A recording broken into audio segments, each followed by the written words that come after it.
try something new.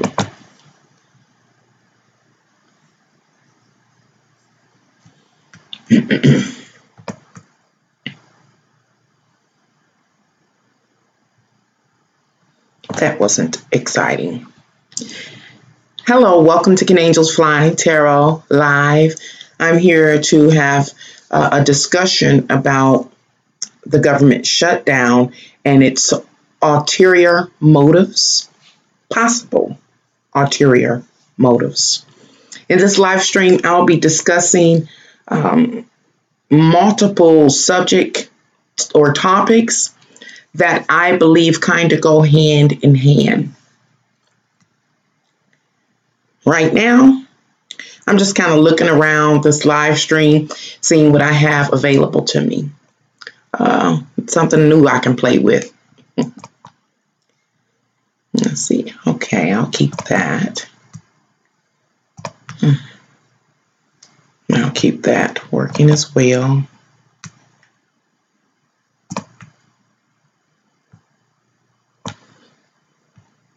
Let's see. Uh-oh. It's 2 o'clock in the morning, so well,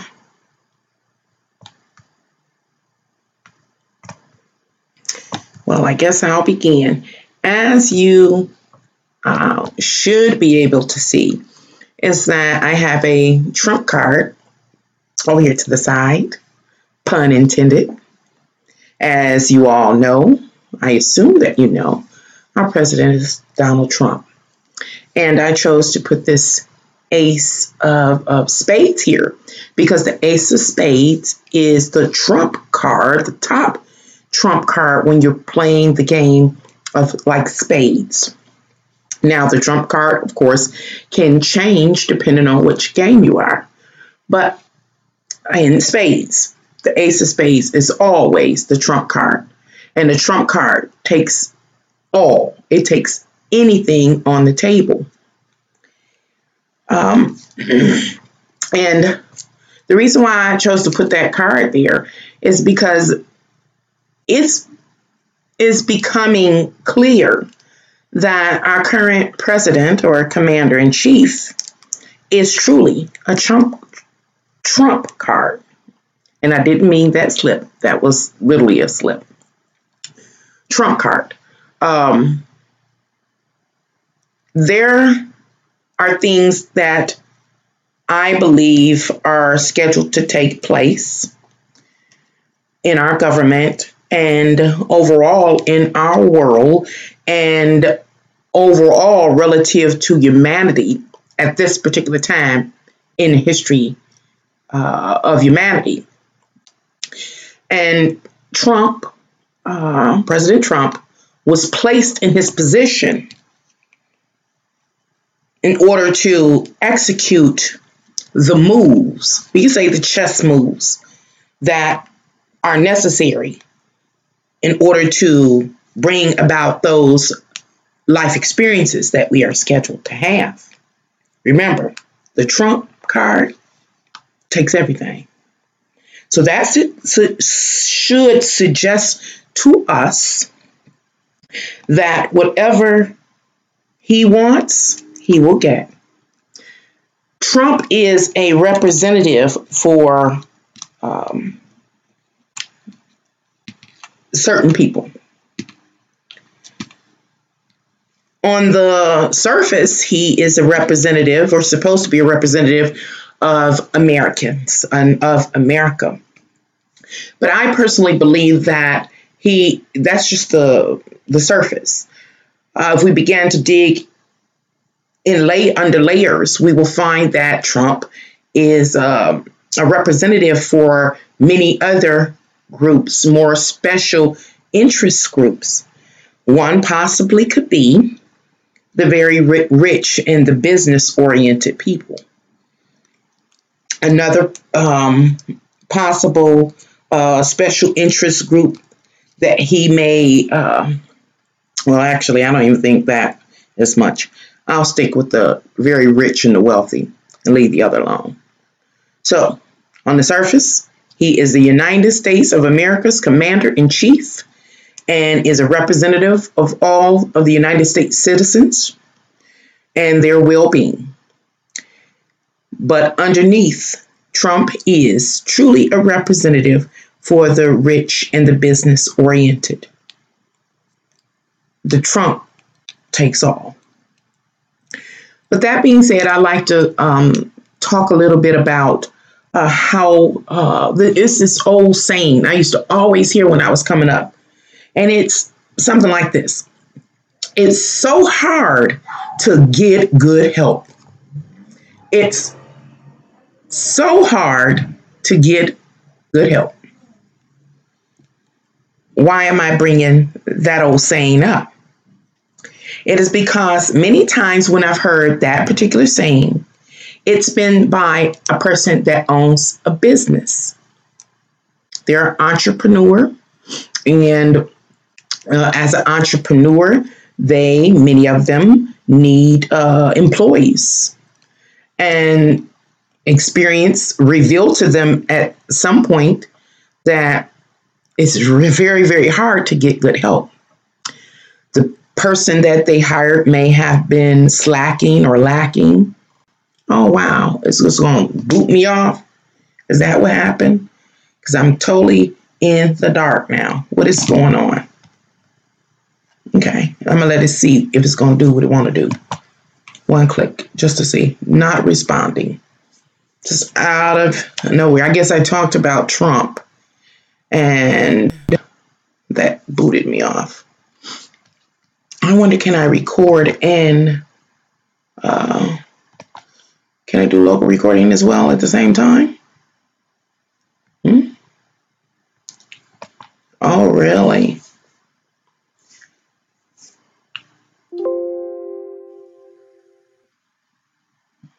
I don't think I am being broadcasted at all. I don't think I'm being broadcasted. But in case I am, I'm trying to keep moving forward. The clock is still ticking.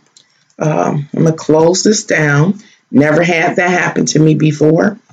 Am I still broadcasting? Over here it says I'm still broadcasting over here. So I'm assuming I'm still live. It might have been a severe glitch. Severe glitch. So why? Where was I? It's so hard to get help. It's so hard to get good help when you own your own business. As mentioned, I believe that Trump is a representative for the rich, the business-oriented, the entrepreneur who has, I'll say historically, had or faced some difficulties in finding great help. At this time, I like to bring up the government shutdown that lasted, I think, approximately 5 weeks, as well as the wall that Donald Trump is advocating for, or is actually pushing for funds to erect a border wall between Mexico and the United States, as well as other security measures necessary to, solidify that area or protect certain areas from what do they call it? Illegal immigrants. So I want to talk a little bit about that. And yes, I have talked about it before, but I'm going in a different direction now, because what I'm talking about is how the government shutdown, as you can see above, the government shutdown bridges the old paradigm to the new paradigm. This is a subject matter that I've talked about a little here and there in the last year or so. But I didn't know how it was going to actually manifest in this physical world. Now, we're beginning to see the physical manifestation of a change from the old paradigm into the new paradigm. So that's why I'm making this live stream, so I can shed some light on the reality. The reality. And the government shutdown was a move to bridge the old paradigm to the new paradigm. Ultimately, so that the old paradigm will be outdated and no longer will apply. I'm starting off talking about how people that are rich business owners or entrepreneurs historically have had challenges in finding good employees, people that they can trust. I think that's where I left off before the glitch. People that they can trust. People that are willing to work long and hard.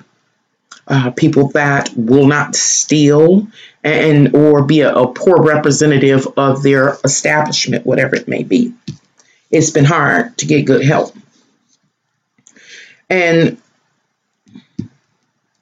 I guess I go ahead and that glitch really threw me off. If you're viewing later, there was a severe glitch that blacked out all of the apps or whatever they are. So it threw me off. So I'm trying to get back on it. So I want to talk about the potential ulterior motives that were backing this 2018 to 2019 government shutdown, which took place because our president wanted to sway Congress to agree to a budget of I think $7 billion. $7 billion for border security in the wall between Mexico and the U.S. As the result of that 5-week shutdown, because just recently our president reopened, I want to spotlight reopened, reopened the government, at least until I believe it's February 15th.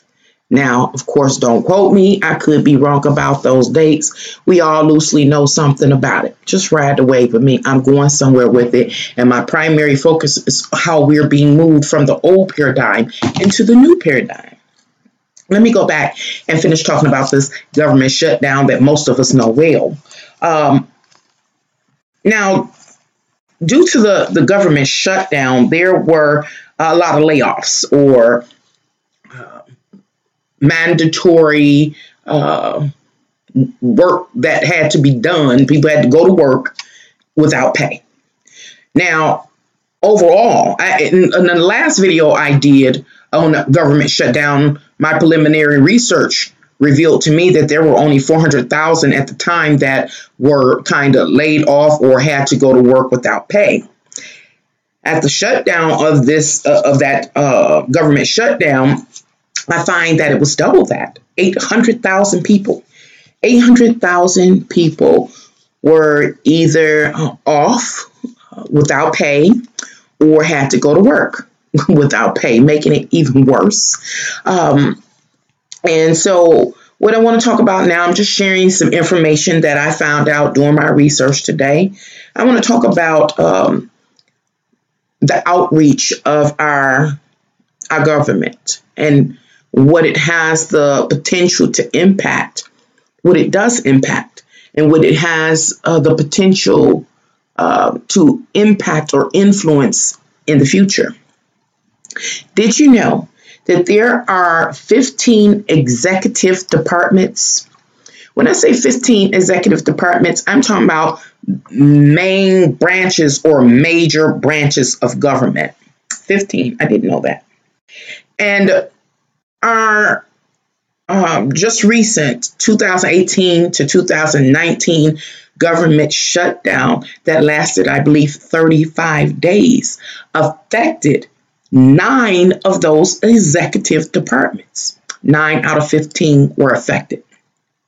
A total of 800,000 people were either temporarily laid off without pay or had to go to work without pay.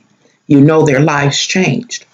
Right now, before I move forward, I like to name those 15 departments just so we are aware, because again, I didn't know this. So I want to share what I've learned so we're all on the same page. The 15 executive departments. I'm going somewhere with this though. I'm just sharing information so we can all be a little wiser and a little smarter. Now, understand, when I name off these 15 major executive departments, each of the 15 have numerous subcategories or sub-governmental departments or agencies. But these are just the overall branches of government. 1, state. 2, treasury. 3, defense. 4, justice. 5, interior. 6, agriculture. 7, commerce. 8, labor. 9, health and human services. 10, housing and urban development. 11, transportation. 12, energy. 13, education. 14, veterans affairs. 15, homeland security. Let me stop right here and cite my sources. You know, my primary source is always www.wacpedia.com, because you can get whatever preliminary information that you need to begin your search on any subject matter. I love them. One day I'm going to be able to donate to them because I just love them. Anyway, what else? I want to talk a little bit more about these 8,000 people that went through hell for 5 weeks. These were people that got up every morning or whenever they were and reported to work, whenever they were supposed to report to work, morning, noon, night, I don't know. But they got up, and I'm sure many times they were tired. They didn't want to go to work.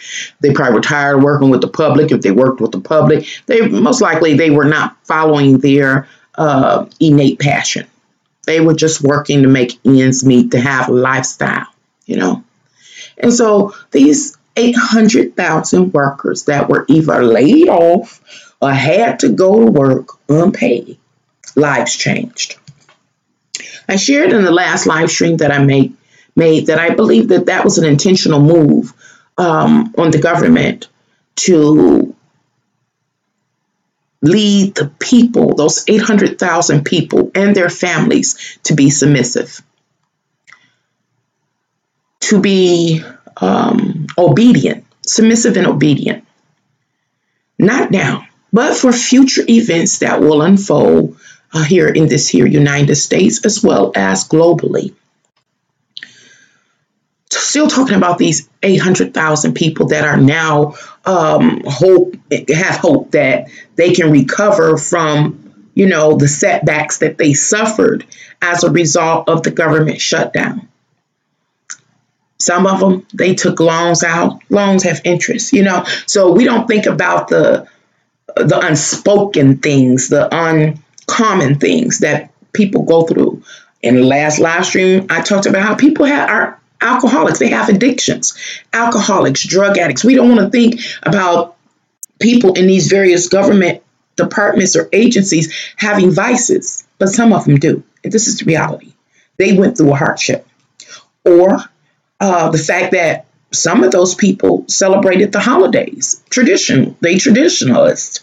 And they celebrated holidays. And they may have very well lived lavishly and bought many gifts and had many celebrations. And they were waiting for a time such as this, the new year, to rebound. But they couldn't.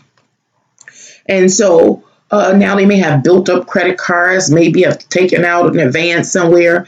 And the reality is, what we are learning about our world, at least here in this United States, is that every man is out for himself. When I say every man is out for himself, I'm talking about every business owner is out for themselves. Every major institution is out for himself.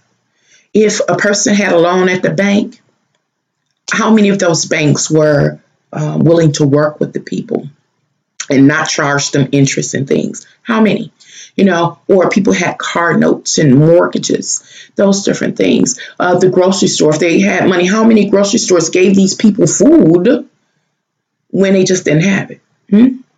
Every man or institution or business are out for themselves. Nobody cared. Even though the government shutdown was broad knowledge, nobody cared.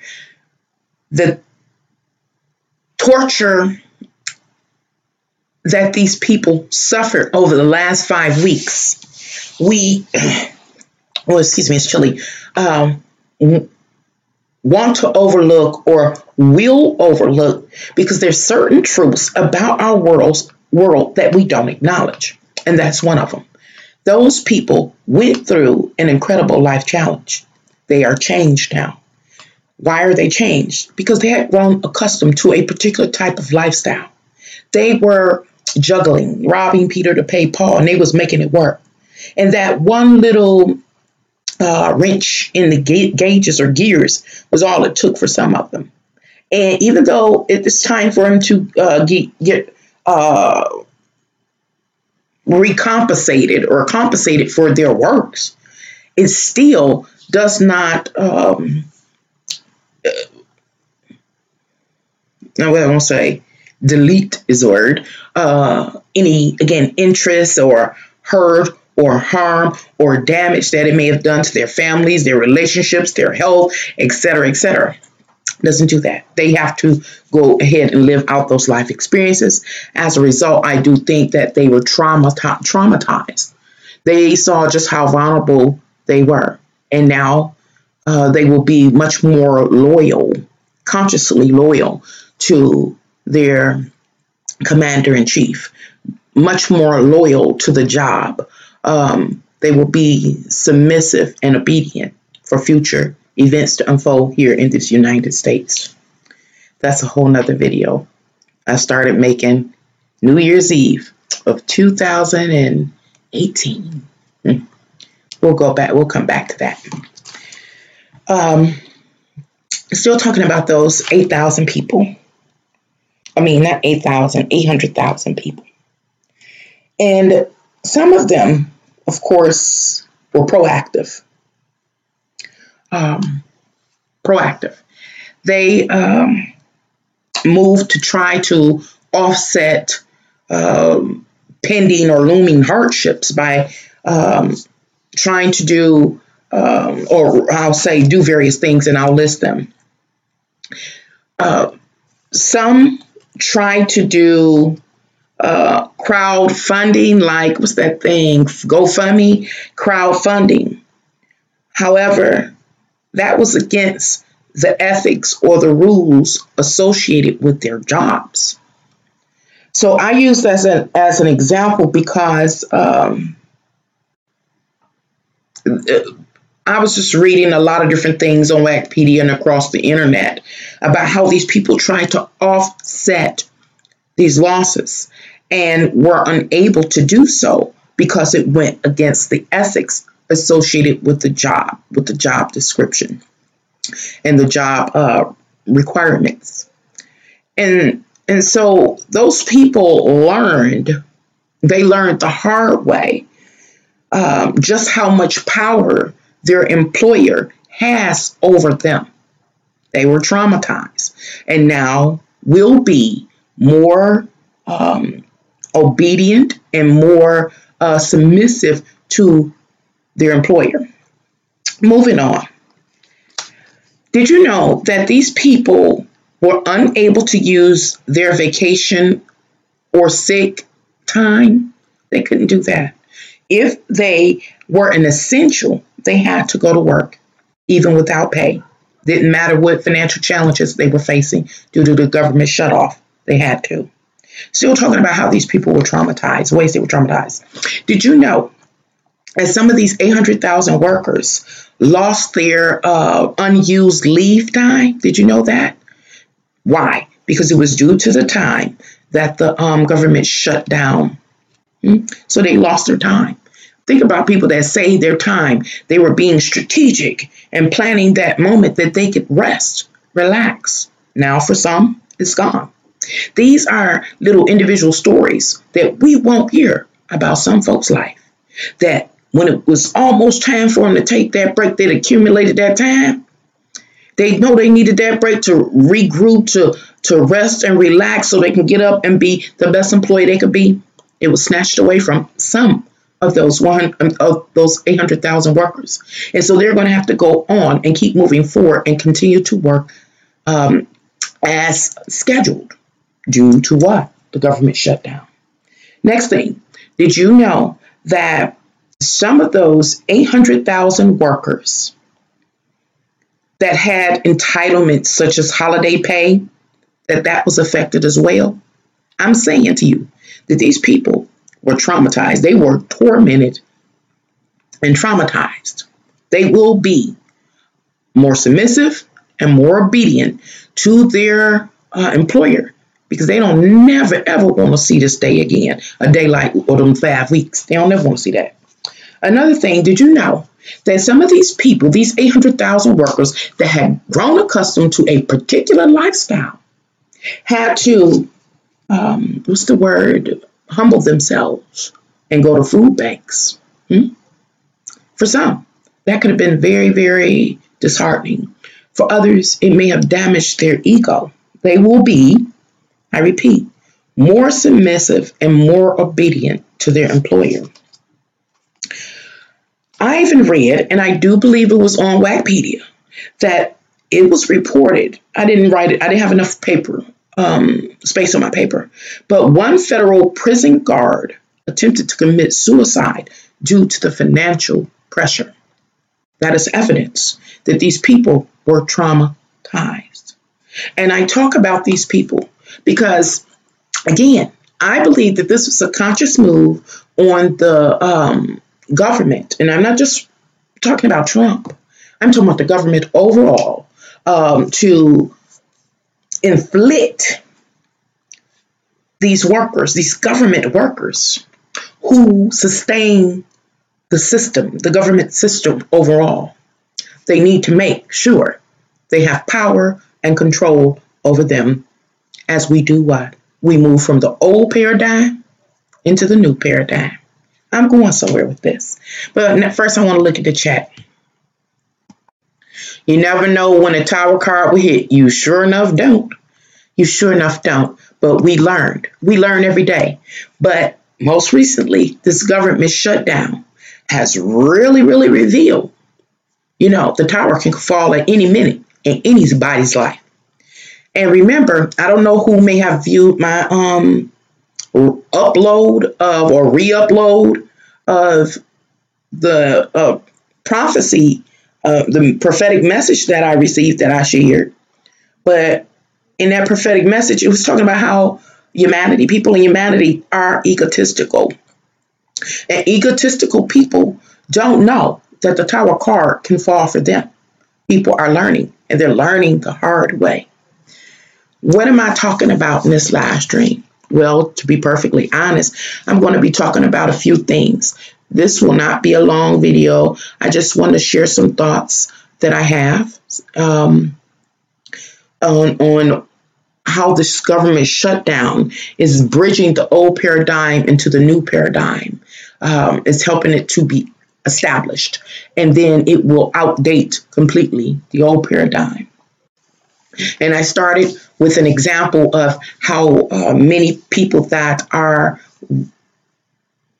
rich business owners and entrepreneurs, one of the complaints I've heard that they always have had is it's so hard to get good help. So hard to get good help. Now, at this time, I like to talk about, before I move forward, I want to state a few more things. Just a few minutes ago, I asked you to hold on to the term reopen, R-E, reopen. And the reason why I'm going to point out or spotlight these words throughout this live stream is because it's directly related to Uranus in Aries, which is in retrograde and will be turning around very soon to go back into Taurus. And whenever a planet is in retrograde, it suggests as in reopen, reopen.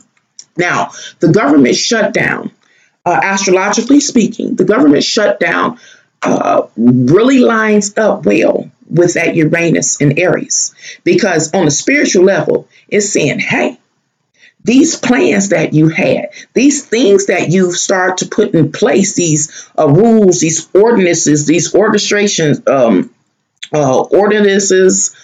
policies, structures, institutions, agencies that you start putting in place, are you sure you want them in place? Because when Uranus, move forward, they will begin to solidify in this earth, and you're going to have to live it out. You make the bed, you sleep in it. And so the government shutdown is a physical manifestation of Uranus, Uranus retrograding back in Aries. Check to make sure. Now, before I move forward, I want to go back and talk about those 15 executive departments, 9 of which were affected during the government shutdown of 2018-2019. In order to fund all 15 of those major branches, remember, each branch has numerous subcategories or departments or agencies. To fund all of that, it cost trillions of dollars per year. I had seen a quote, but I couldn't find it. But I do know it said trillions with a T. Just wanted to let y'all know that. It cost a whole lot. So, let's see. Trillions of dollars. Okay. I want to share some more information so we are clear before I move forward and reveal some of the things that I have been seeing about moving from the old paradigm into the new paradigm, but did not go into detail again because I would have just been presuming. But now it's beginning to manifest in the physical realm. So I can present to you hardcore evidence, or more solidified evidence than I could have if I had just been predicting. So let's see. There was something I wanted to talk about.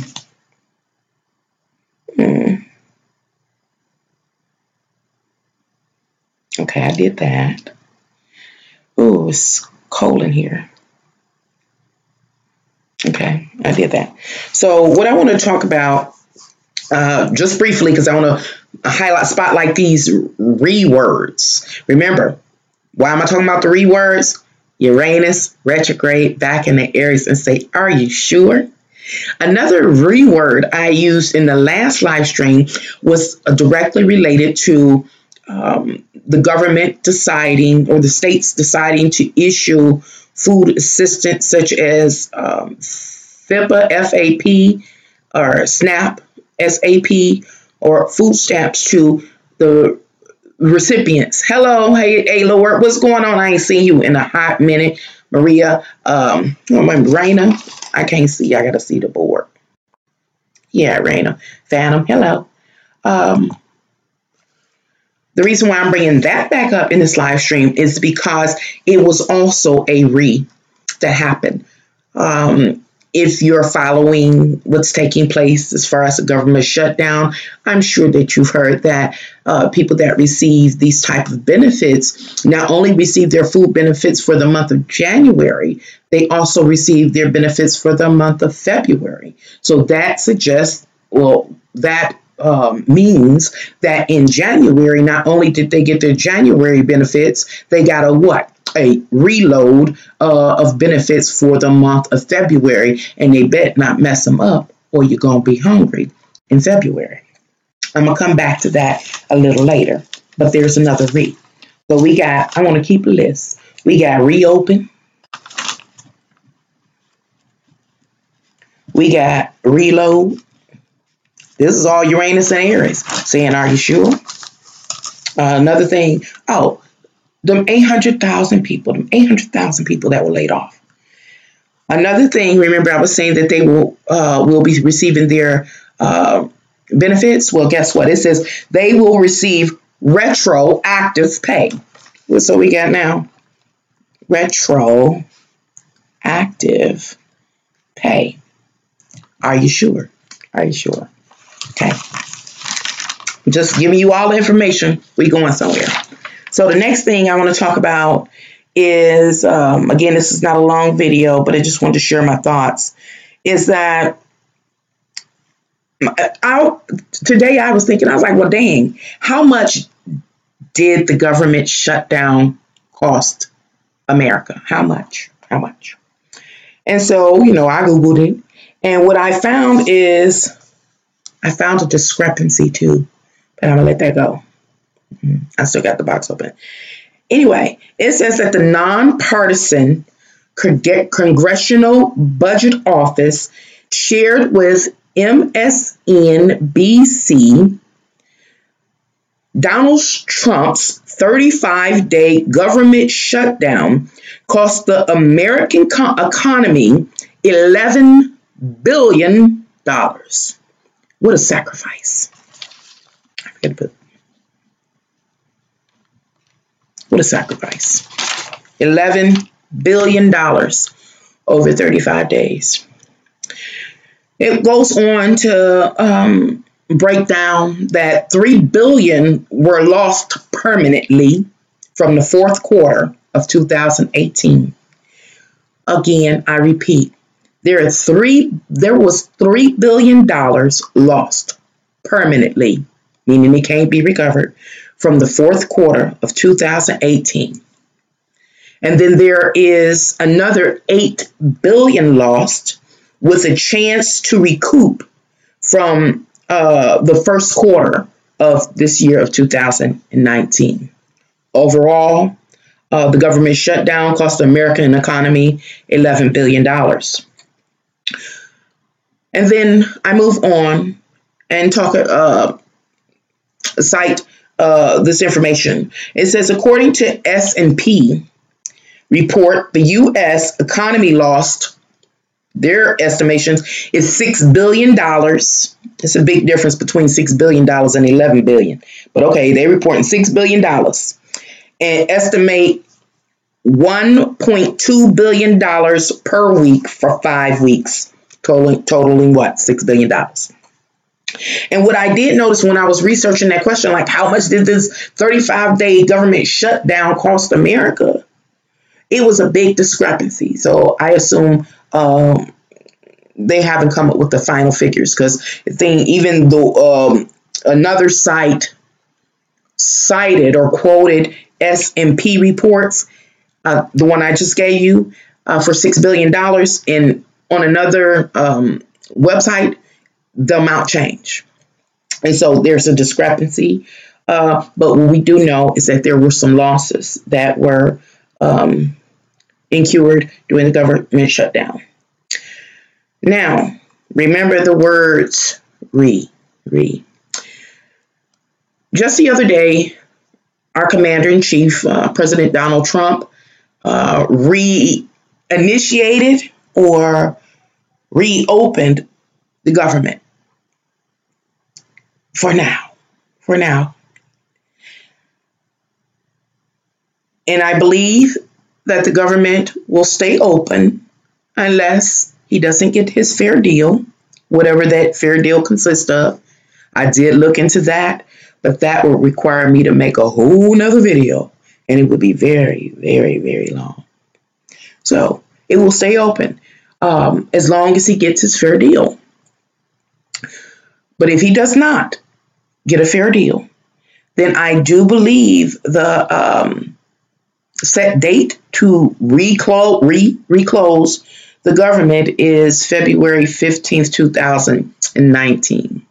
Now, of course, that date may not be accurate. I did not research that part. I did hear it, in passing. So whatever date you heard, go with that.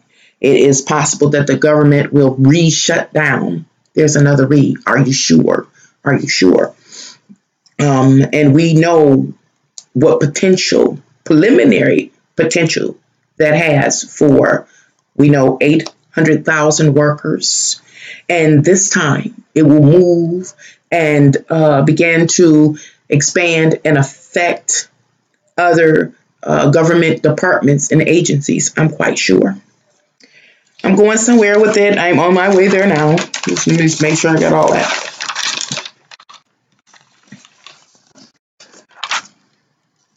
I think I mentioned that it costs trillions of dollars to fund all 15 of those executive branches for a year. It does. Um, where was I going? Okay. Well, I'm going to just have to read because I can't remember where my mind is going. Let me see what I'm saying. What I wrote here, and I don't know why, I'm going to figure it out along the way, but I'm going to read so I can figure it out. I have written here on page 2, Native American tribes were, I was writing down other things or other aspects or branches of life that were affected by the government shutdown. And what I found is that even the Native American tribes that had treaties with the United States were not being paid. And the funds that they would have been paid would have sustained or supported their health clinics, employee salaries, education, and the infrastructure of their immediate worlds or environments and other services. And I just put that there because that was another aspect of life that was affected that I'm sure we don't think about. And I felt it important to bring that up because I understand from me that many of us don't understand the extent in which the government reaches and its potential. If our commander-in-chief does not get what he is demanding, the government will shut down, I think, on February 15th of this 2019. So, in all, why did all of this take place? What is the hardcore facts to why all of this has taken place? Well, quoting from Wikipedia, it says the United States Congress and President Donald Trump could not agree on an appropriations bill to fund the operations of the federal government for the 2019 fiscal year, or come to a temporary continuing resolution that would extend the deadline for passing a bill. Okay. With that being shared, do you know what an appropriations bill is? I think I do, and I did Google it. And it's basically I guess what you call like an itemized statement or a budget, a comprehensive budget about what amount of money goes to each individual department and how it is to be used. I believe that's what an appropriation bill is for 2019. That's what they couldn't come to agree on. As mentioned, in order to fund all 15 executive branches or whatever it was, executive departments, it costs trillions of dollars per year. I'm sure those trillions of dollars that it costs to fund those 15 executive departments probably doesn't change very much. Hypothetically, I'm going to say there is a cap of trillions of dollars to be used. And though that cap of trillions of dollars to be used is divided between the 15 executive departments, that each of those 15 executive departments have a whole lot of subdivisions or departments or agencies that are funded from the overall department or branch. And why do I bring that up? I bring that up because remember Our President Donald Trump wants X amount of dollars for the wall. The wall. And the wall. I'm just assuming that you know. The wall is a border wall that separates a vulnerable spaces along the border between Mexico and the United States. There seems to be an issue with a large number of illegal immigrants passing into the United States. And so Donald Trump wants to put a stop to it. He wants the wall. He not only wants the wall, he wants the best technology, drones, cameras, and whatever else is necessary to secure the vulnerable spaces. The other spaces he's not concerned with because they have natural borders such as mountains and waters, deep bodies of water. And so back to funding for the wall. Why is it a big issue? Why? Remember, it costs trillions of dollars to fund all 15 of those executive departments. And we're going to say that they have a cap amount of trillions they can spend every year, that they can be pledged. Well, Donald Trump is saying, I need more this time around in order to build this wall, put the security up, because this is a pending issue with these immigrants, these illegal immigrants, as they call them. And so if Congress says, okay, Donald, you can have whatever amount you want to build a wall, that suggests, and it's more than normal, then that suggests it takes from other departments. Which departments will suffer? At least that's how I see it. I'm not a mathematician, accountant, a politician. I ain't none of that. I'm just a lay woman. And so I'm sharing. It decreases funding to other departments in order to supplement Donald Trump's project, which is the wall. So that seems to be what the main issue is. And then also remember it said, and when I was just reading that little quote from Wikipedia, that or a temporary continuing resolution that could extend the deadline for passing a bill. At that time, when it first came up on the table, they could not even come to some simple agreement in order to have a temporary continuing resolution. They couldn't do it.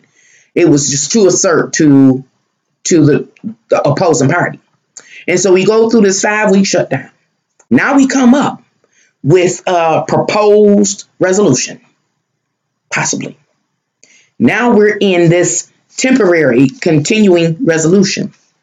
If it fails, then the government shuts back down. Some temporary continuing resolution. Nevertheless, right now, the government is opened back up until, I believe, February 15th. The next thing I like to talk about, or section that I'm talking about, I titled it, Getting What the President Wanted or Proposed. Getting what he wanted. Getting what he wanted. He wanted to, excuse me for rocking the table. I just talked about, I kind of jumped the gun. And was I have here, what does he want? Getting what you want. Getting what the president wants. He wanted to do what? Shut down the opportunity or the easy access of immigrants to migrate into the United States. Why? Why is one of the main reasons that we've heard, at least I think you've heard. I heard that a lot of these people, and I did research it, and the data does show what I've heard through, word of mouth, is that a lot of the immigrants that come over here don't have a high education. Many don't speak the language. And so the question is, why are they coming over here? I've heard that some Mexican women are pregnant or get pregnant while here, and they have children that become citizens of the United States, and therefore they access the what do you call it, the welfare system. They access the welfare system. And so that's an example of the issue that um, Donald Trump and people that have an interest in building this bridge are concerned about. If you listen to his speech, he says he's very concerned about American safety. Okay. Why is he concerned about American safety? I guess because he's saying these immigrants are coming over here. They're lacking education. Um, they don't have any source of income. Naturally, when a person's sense of physical security in this world is threatened, if they cannot pacify their urges and their five senses, then they will move to do anything necessary in order to fulfill those urges. It's natural, it's instinctive. And so I guess that's why he, I guess, kind of indirectly um, suggests that these people are a threat to Americans. So the wall must go up. Wall must go up. So Donald Trump is going to get his wall because guess what? The Trump card takes everything, gets what he wants. So what effect is that going to have on the United States in the near and distant future? As I've been trying to get around to is that this government shutdown and the wall and the move to stop or at least minimize the number of illegal immigrants into the United States is also a move that bridges the old paradigm into the new paradigm. So I want to talk about the old paradigm and how this plays in. Remember, things are beginning to manifest in the physical. This is an example. The old paradigm, the old cliche story, is that Mexican people will cross the border over into the United States. They would work for very, very low wages. It would be multiple, and this could be what they call it. What's the word? When somebody, a cliche or what do you call it when you just put somebody in the box? I don't know because I have met him. But they would come over here, sneak across the border, lacking education, so they would get any low-paying job they could, and it would be multiple family members, and they would all work very, very hard for very, very low, and they would all live in the same house. They would have children. The children would become naturalized or citizens of the United States. That person then would be eligible to receive some type of supplemental services for that child, and they lived here and they stayed. Um, they I guess squatted. It's like a squatting. That's the old paradigm. And far as I know, long as I've lived, they were just Americans. Mexicans that snuck across the border, and now they're Americans. I don't remember when I was younger that being a major deal. But again, I was young, and didn't know. But now I know, I guess. So anyway, why do I bring that up? Because those Mexicans, based on those old tales that I heard, they did the undesirable jobs. People, especially people with a certain level of wealth, what's the word? Brain just freeze up on me. I just have to make up words as I go along to make it make sense. People with wealth or that were rich or had businesses or were entrepreneurs and needed help, people that were building homes and buildings, they would go hire these people, if nothing but for a day, pay them a low wage, and the work would get done.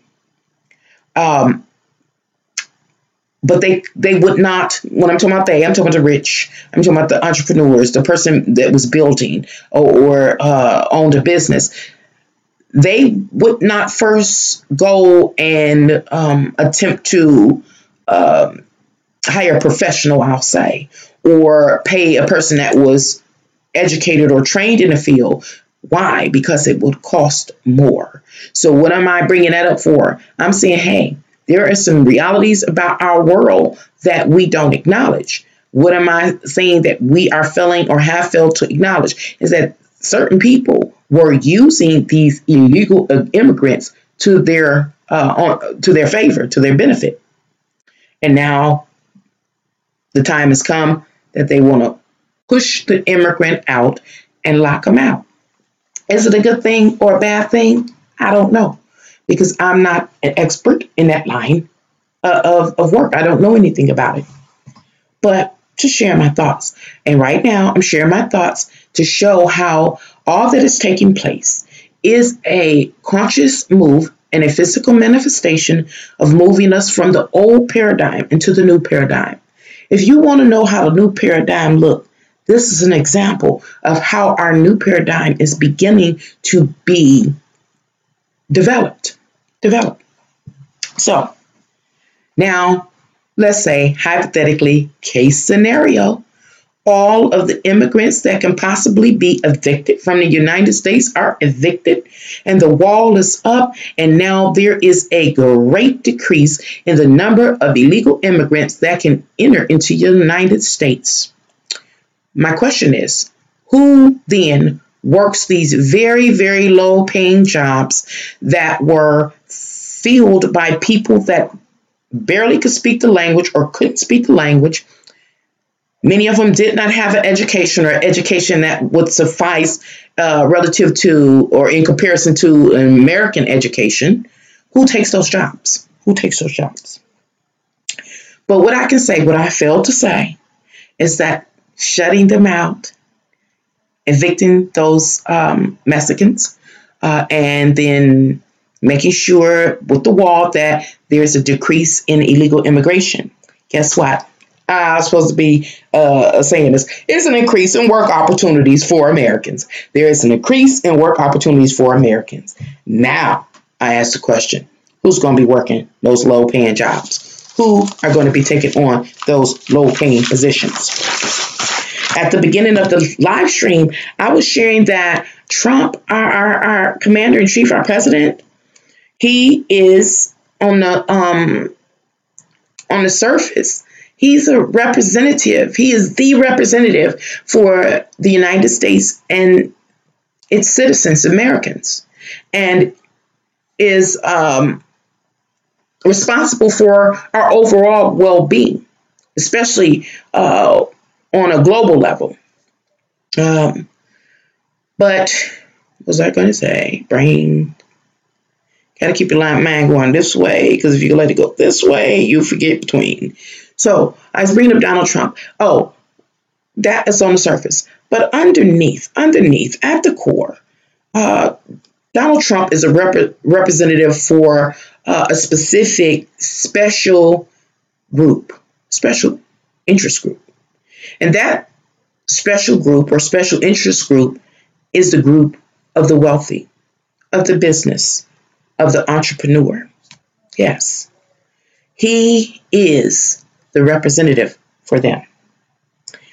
Moving from the old paradigm where you could hire a Mexican for low wages and hire them for low wages and get the job done, but not hire someone who is a professional or with a license because it would cost more.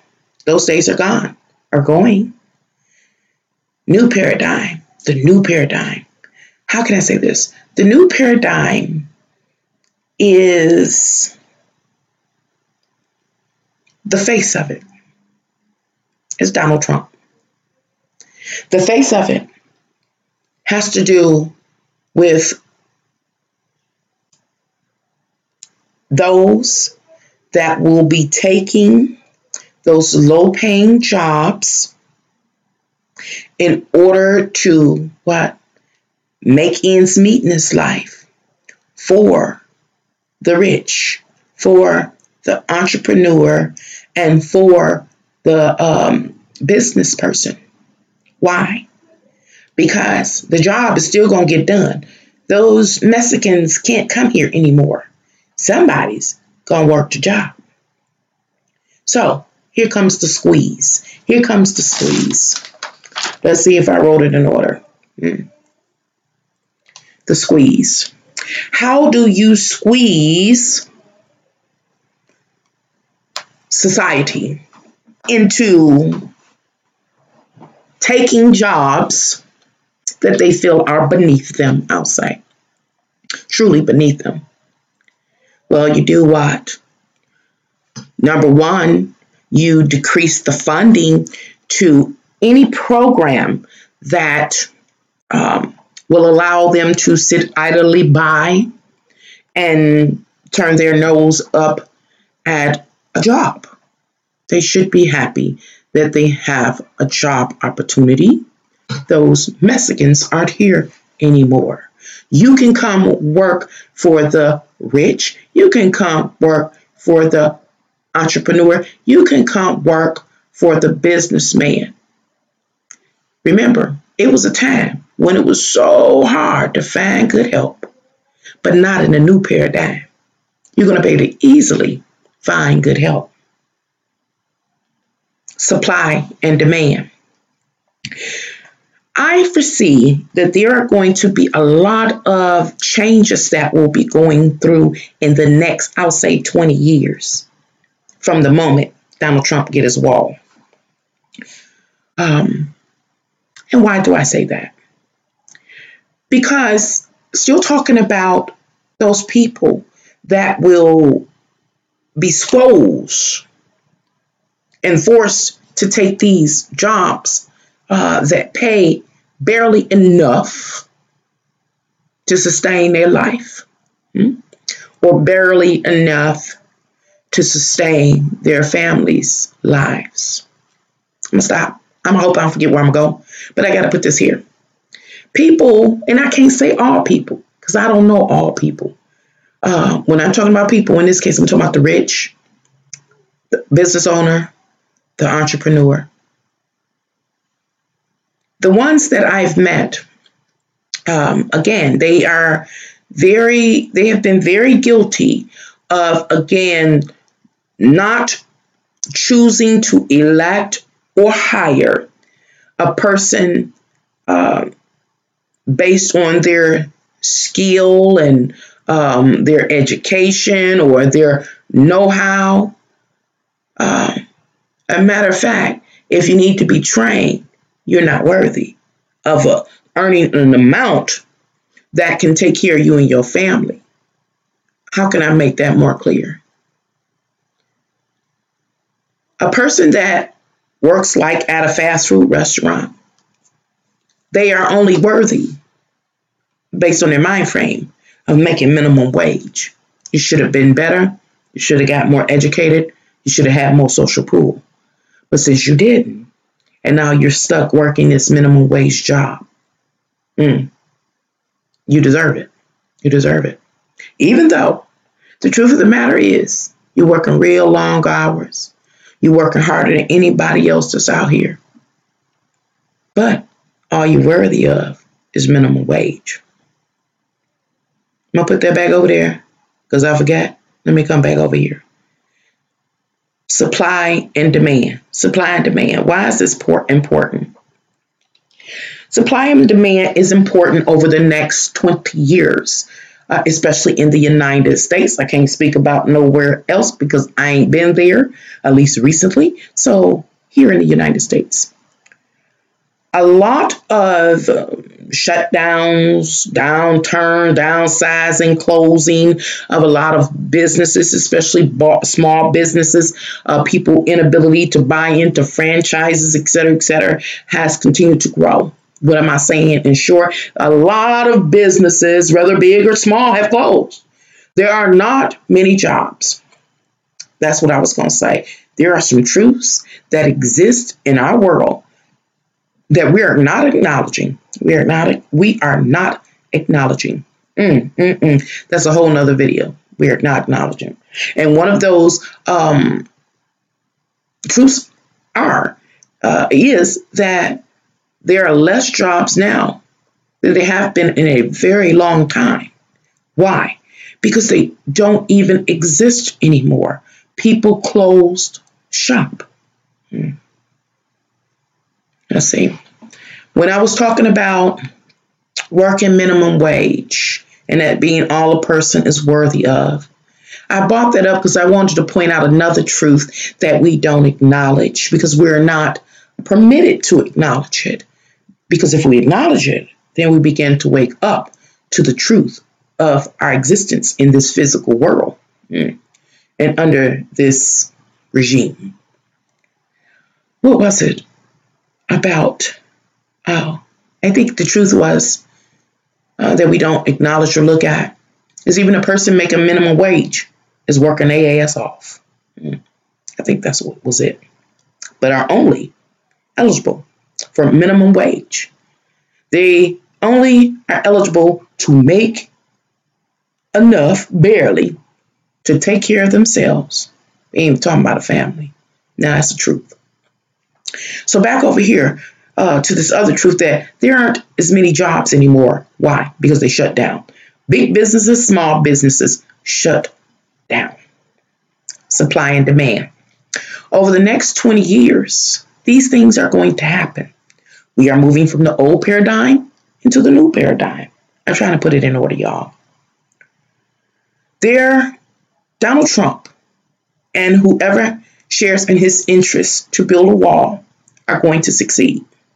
The wall will be erected and will be maintained. And did you know there are maintenance fees after the wall is built? Yeah, just saying. So the wall will be erected and the Mexicans will be kept out to the best of Homeland Security's ability. And those that are in this United States that are here illegally will be deported. We know this, right? We know this. So these jobs that they used to work, such as working on farms and pulling up crops, going and drop people's, build people homes and cut people yards and do all these little jobs that other people, were too good for one reason or another. They will no longer be doing those jobs. Someone that is an American citizen will be doing that job.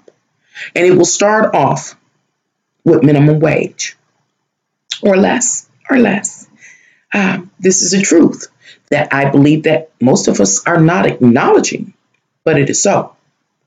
Why are we guaranteed that these jobs will be minimum wage or less? Because if they can get away with nickel and diming you, they will. Well, we know it because of supply and demand.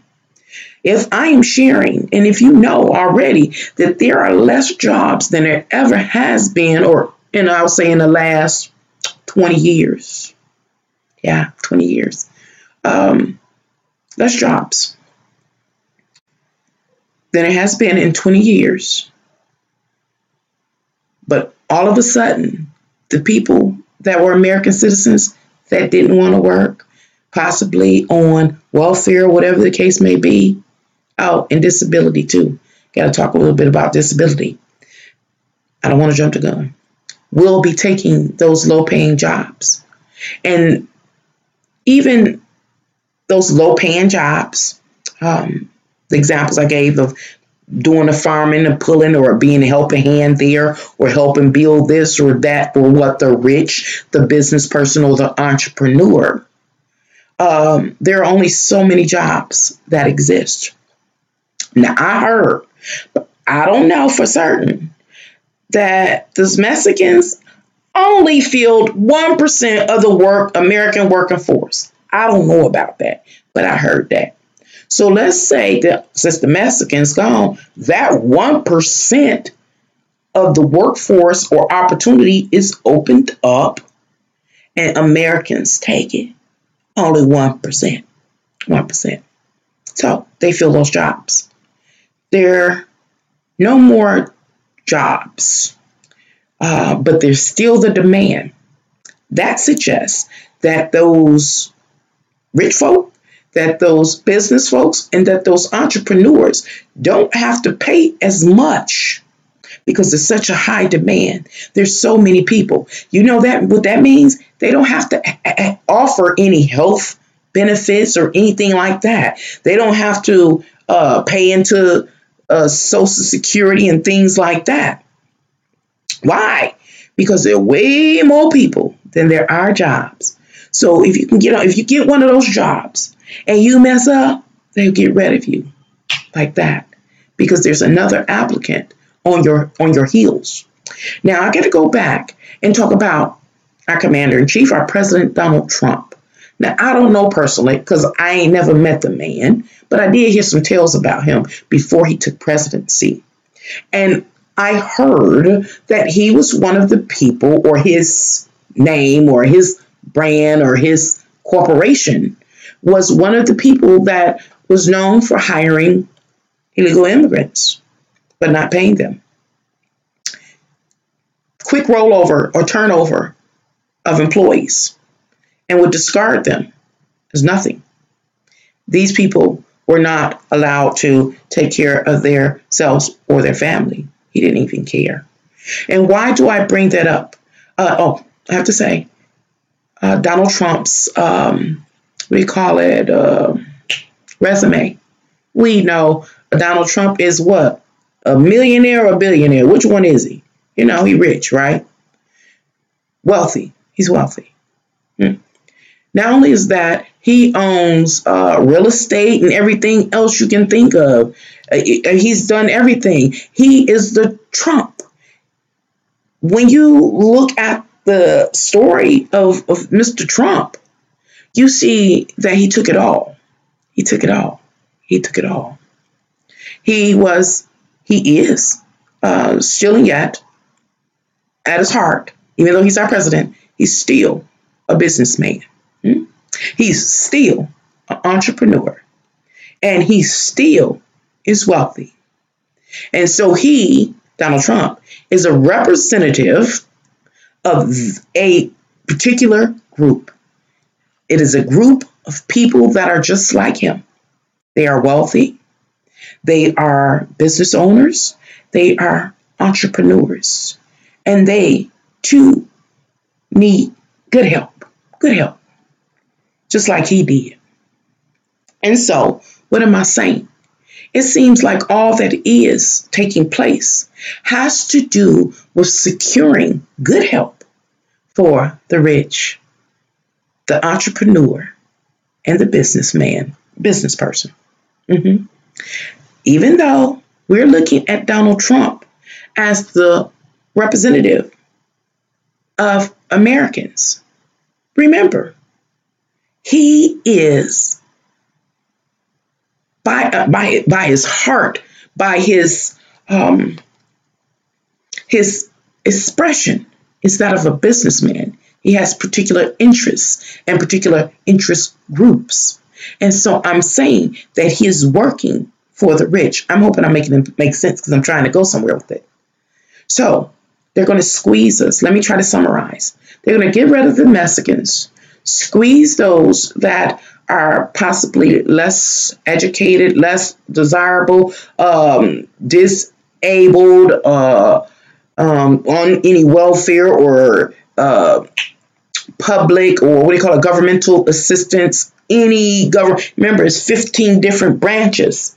It's 50 different branches. And any of those branches that touch the public or society in a way that it supplements that person or people in society, those people are going to get squoze until they run to get those jobs that the rich, the business person, and the entrepreneur have. Because there's going to be so many people running to obtain those jobs. Now we're dealing with supply and demand. Supply and demand directly related to business. I don't remember nothing else from middle school. I remember that. So there are not going to be enough jobs or positions. So an employee better be good. You better be loyal. You better be obedient. And you better be submissive and do what you're told for the amount you're going to be paid. Because if you don't, I'll release you. And there's someone else, an applicant, right there on your heels. But you're going to be submissive because your physical, worldly security depends on if you make a dollar or not. So if you don't listen to me, you won't have no money. You won't eat. You won't live. You won't be comfortable. Bills will get behind. You will get evicted. If you're sick, you're going to die. All these kind of things are going to be the torture and torment of people in the new paradigm. This is the shift. Going on.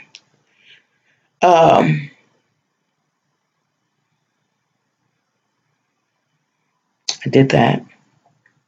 Another thing that I've noticed is going on, just so that you are aware, is that as we are moving between the old paradigm and the new paradigm, there's going to be certain aspects, what do I call categories of citizens that will be threatened. The category of people out of society that will be threatened vary. One category that I foresee being threatened are those that have been deemed disabled.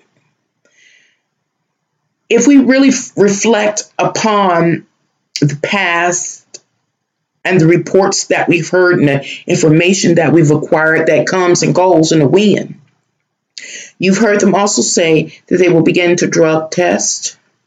We've heard not only drug test, it is reevaluations. Reevaluations, I'll just say in short, which include drug testing. Reevaluations of one's disabilities.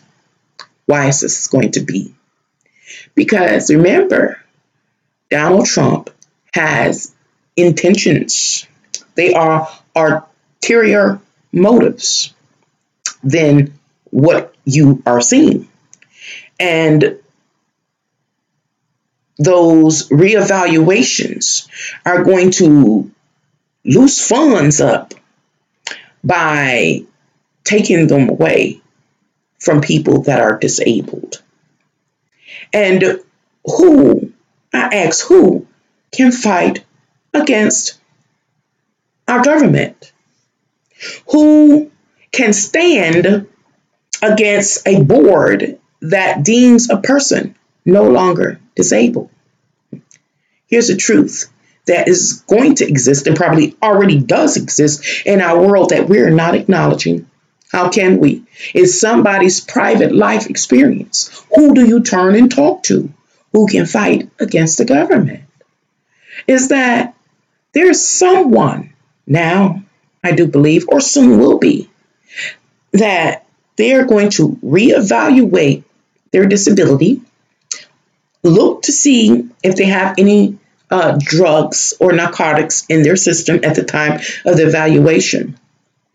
Many of these disabled people will be redetermined as not disabled anymore and pushed into the masses. And what will they need to do then? Join the force to get a job.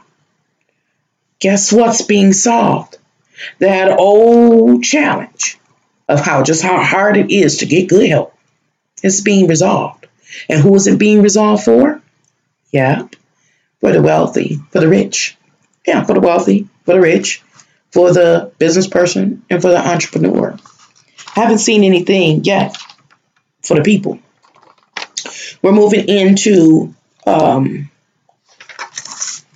the new paradigm.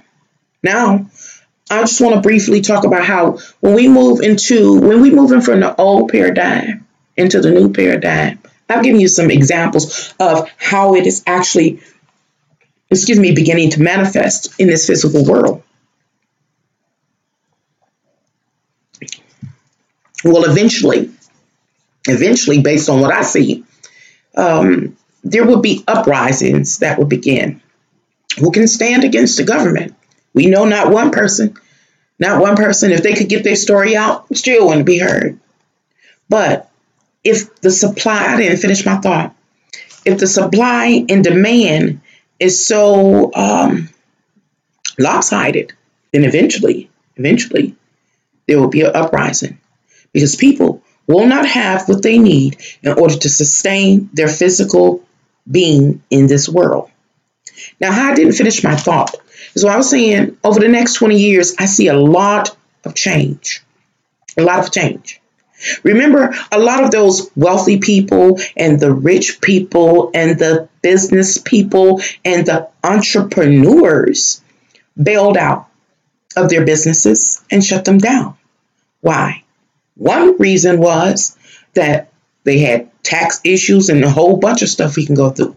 But one thing was they was having a hard time finding good help. They just couldn't. They just couldn't.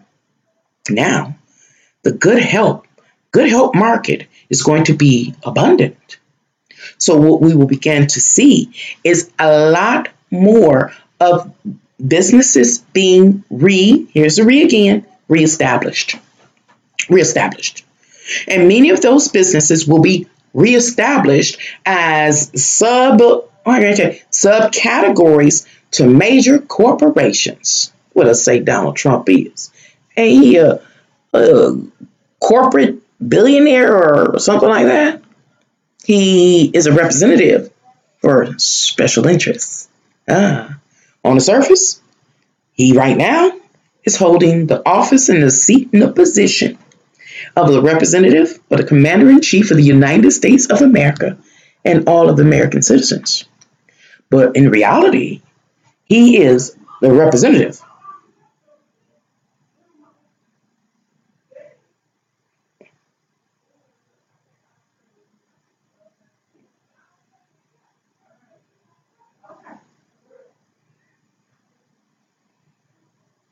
Special interest group. Hold on, y'all. Okay. I thought my house about to bust wide, loud and wide. I was about to act a fool. So, now there's an abundance of good help because the people will be obedient. Over the next 20 years, we will see an increase in businesses, various types of business. Many of them will be sub branches to major corporations. This is all about building the pockets or the bank accounts of corporate owners, just like Donald Trump, his kind. He has a kind, his kind, those type of people. And so we can expect those things to continue to grow. And over the next 20 years, there will begin to be an increase in jobs. And as the jobs increase, the job opportunities and positions increase, then we will begin to see, I believe, an increase in wages and salary as that group of good help begins to fill the new positions, because now the difference between the supply and demand will begin to level out. Okay, now I want to move on. I was going to talk about something else before they interrupted me. This is the last little page, y'all, I want to talk about. Remember, I'm talking about the move, how the government shutdown is a bridge between the old paradigm and the new paradigm. In the course of this live stream, I shared how that is the case. And when I used the example of the shutting out of Mexican citizens from the United States, United States citizens being squoze as far as any welfare supplemental programs at all, forced to take the jobs that are insufficient to sustaining one's life, and how the big corporations and all subcategories underneath them or businesses underneath them that will grow over the next 20 years will be fulfilled by these people. They will have abundant supply of good help, and all will be obedient. All will be obedient. Who will be obedient? All of those people that need desperately to earn a dollar in order to satisfy life's demands, as well as those 800,000 government employees that were affected by 2018, 2019 government shutdown. Those people that were tortured and tormented for 5 weeks. Those people that had grown accustomed to a particular lifestyle that were forced to end up going to food banks. They're all going to be submissive to what? To what the new paradigm will actually be. Pay attention. Now, I'm just going on because I wanted to talk about other things at this time that have to do with this shift. Some of the things that will begin to manifest or have already begun to manifest in this physical world as we move into the new paradigm. But this is something I can't forget to say right here before I move forward. When I talk about being submissive and obedient to the people in power and authority, now we're not just talking about the elitists. Now we're beginning to talk about the next class right up under the elitists, and they are the super rich and the super wealthy. Those people that own corporations and things like that, dwindling down to the entrepreneur and the business owner, being submissive to them. Why will Americans be submissive? Why will people of the world be submissive? It is because you have these various requisites to sustain your life, and nobody want to die. Anyway, who else will be submissive? Who else will be submissive? Now, this might get me in trouble on YouTube. I don't know. It might even offend some folks, I'm sure. But it must be said because this is another truth that we won't speak of because we honor these people. We respect these people. But it's people that are in the various branches of the military or any other law enforcement department. These people have been indoctrinated into whatever branch of enforcement they are, and they have become very loyal to those departments. Some people are loyal because they have a passion to enforce the law, and other people are passionate because it's a decent way to earn a living and to provide for oneself as well as anyone up under their care. You can grow accustomed to a particular type of lifestyle, But that group of people, what people? Military and various forms of law enforcement that exist in the United States as well as around the world. Ooh-wee. You play a major role in this life. You play a major role spiritually. And you play a major role in the shift between this old paradigm being outdated and moving into the new paradigm. Why? Because you've always been the enforcers of the law. You've always been the enforcers of the trumps, those that take it. You've always been enforcers. And so I'm sure what I'm saying is not something that's shocking or new to you, not at all. That at some point in time, down in your heart, some of your heart and mind had a conversation like, man, am I selling my soul to the devil? You might get mad. I can't stop you from getting mad. Again, right now I'm focusing on the truth that is known. Again, we don't speak about it because we are also politically correct. But this is the time to talk about it, to think about it. Are you, or will you sell your soul to the devil? Now, if you don't know what I mean by that, I got about 3 or 4 videos out here that talk about selling your soul to the devil. And why or how will you be selling your soul to the devil? Just because I was going into the uprise, when people begin to uprise because they're not being paid a fair wage for their day's work, and they go to uprise, or when people's crops and things are being pulled up because it's not regulated by any government department, namely the agricultural department. You got to go out there and enforce that law. When whoever is the person that tear up the terrain, you standing there with the gun. When all these people are trying to do is make ends meet to eat. We're not talking about people that are trying to hurt another. We're not talking about people that's trying to steal or kill from another.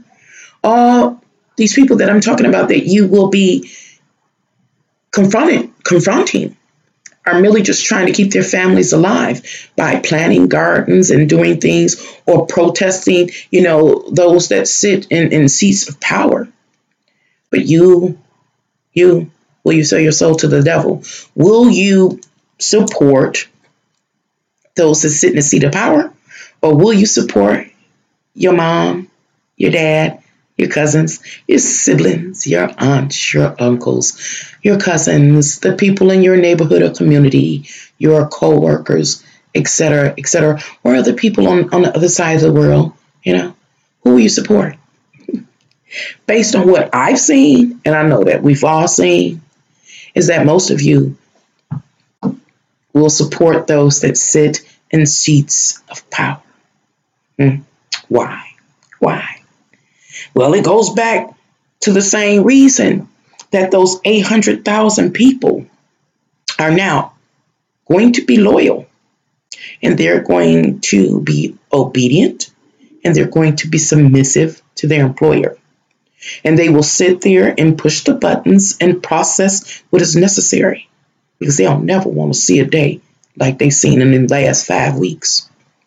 You will be supportive and loyal and obedient to those people in the seats of power. The same reason those people that they're going to squeeze to take those jobs for low wages that can't even barely sustain those people's lifestyles. Same reason. Because your very sense of physical security in this world depend on it. If you want to eat, if you want to drink, if you want to have a place to shit, it depends on it. And oh my goodness, if you got any vice, you want to pacify that demon because you don't want it to act up on you. You don't want it to turn up. You're going to do what you got to do, even if it means to sell your soul to the devil. These are the realities that we are facing for the new paradigm. Can you see it? It's really hard to see how we're transitioning into such things because the frequency of change is so slow. It's like watching paint dry. Anyway, I'm going to stop. But I got to come back and talk to my law enforcement folk because, I ain't jumped the gun yet because Divinity ain't talked to me about it in full. But y'all a major factor because y'all are truly, I got to say this, y'all are the straw that breaks the camel's back. Y'all really make the difference about what's going to be in this new paradigm. If you support them, then we are all going to be imprisoned, including you, and you know it. But if you support your mom and your dad and your sister and cousin and stuff, then it's going to be rough. I'm not going to say it's going to be easy, but I'm saying it's going to be rough. And so I got to jump and talk about something else. And now I'm going to finish this last little half page up, and then I'm going to let y'all go. Thank you for listening to me talk on here at this conversation. But the reason why it's going to be so difficult for us, because, again, what we're facing now is not something that was just developed yesterday or a few years ago. The elitists, the people over him, but see, Donald Trump trying to be one of them elitists, the people over him, they work on centuries. Their plan and plot, their intention are for over centuries, where we work day to day, month to month. We don't have true long-term range vision or planning. They do. And so I say that because this plan has been in place for hundreds of years, passed down as part of their legacy from generation to generation. And now it's here. The fruit is here, ready to be plucked. And law enforcement of all kind, you are the key. You are the gatekeeper, literally, whether you know it or not. And the question is, will you sell your soul to the devil? I know a lot of people are going to be mad because that is a truth that we will not discuss because we do not want to, I don't know the word. I can't think of it. But we don't want to, think poorly of you because you're brave. You are. You are. And so we don't talk about it. But this is a reality, whether you know it or not. And it's more in the spiritual. That's probably why you might not pay it no attention. So I was talking about why it's going to be hard. It's going to be hard because other things that we didn't talk about that we're just now starting to talk about is the food supply and how that has been seized, how a large percentage of the natural resources have been harvested. We harvested the natural resources of this earth and we allowed the elitists to create a surplus for themselves and gave humanity crumbs. And so we, on an individual basis, we don't have enough to sustain ourselves. It's not enough to sustain ourselves. Are there enough resources to sustain everybody on this earth? Yes. This earth is a provider. Yes, it is. But we have these people over here, Trumps and the elitists, that have surplus, stored it all up. We plucked it, gave it to them, they stored it up. And now they're telling us it ain't enough. It ain't enough. It ain't enough to feed all of the world. It ain't enough to provide for all of the world. But the truth of the matter, it is. And they have hired you, law enforcement, to protect that surplus. As long as you do, you'll get your portion. Your life will be sustained to serve them as king. But if you don't, then you'll starve like the rest of us. That's what it's about. That's why you're the key. Going on and talking about those resources that they got stored up. They can allow the majority of humanity to be wiped out now. They don't need us anymore. And why is that? It is because they got the surplus of life-sustaining resources. Minerals, resources, food, they got them stored up. Like they be telling us, you need to store up for a 3, 4, 6 month stretch in case something happens. Shit, they stored up for over 100 years. And they need you to defend it. But if we unthrone them, then we can distribute what is stored up amongst all of humanity, or United States in this case, because that's basically primarily what I've been focusing on in this video. Understanding that this earth is going to recalibrate herself and she's going to replenish herself. Every space in the earth that created oil is still set up. It has been ordained to create oil. It will keep doing it. Every mine that was created by divinity to make stones, quartz, and gems, it will make what it was ordained to do. You won't go down into a quartz mine and find pearls or pearls in the water. You won't go there and find that. When you go into a cavern that makes quartz, all you're going to find is quartz. If you go into a mine that makes salt, all you're going to do is find salt. And why is that? Because those particular spaces in this earth was ordained by whoever created this realm to make just that.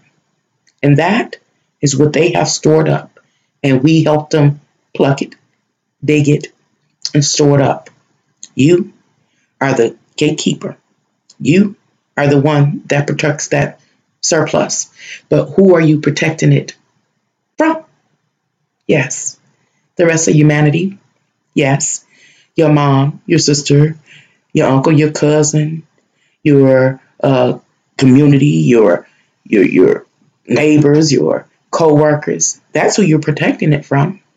Anyway, I'm gonna stop because I'm gonna make a whole video one day once Divinity talked to me about it in detail, other than what it already shared with me. So I want to go and talk about little things, and then I'm gonna let you go.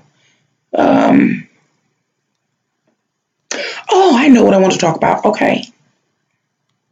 Yeah, you are the muscle. You're the muscle. You're the key to the new paradigm and what it will actually be. So the next thing I want to talk about is the food assistance program in the United States, and how, remember, I talked about it earlier in this live stream and prior live streams, is that anyone that received any form of food assistance received not only their January benefits, but they also got a reload of benefits for the month of February. You bet not mess them up. Now, let's talk about February, when all the recipients have already gotten their food benefits, and they better have messed up. That void right there. In the last live stream, I talked about what I think is going to happen to the markets and shipping a little bit. Now I'm going to talk about what is the government doing in that time period, other than, implementing, what was that called? The appropriation bill. Getting that finalized, appropriation bill. Oh, I even went into if the government shut back down in February. I might as well. If the government shuts back down in February, I think 15th, guess what?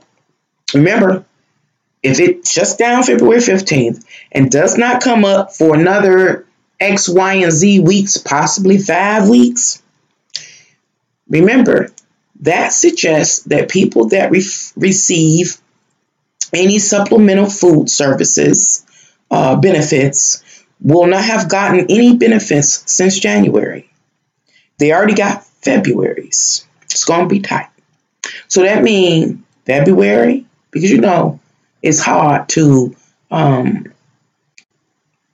ration, especially if you don't know about rationing and portions and things like that, measuring cups. So we're going to say a lot of folks, it's going to be tight. I know how to ration. It's going to be tight come February. So we got people that's not going to have food February. If the government shut down in February, that means it gets into March and then on to April. 3 months. 2-3 months without no food. What you think going to happen? I'm telling you.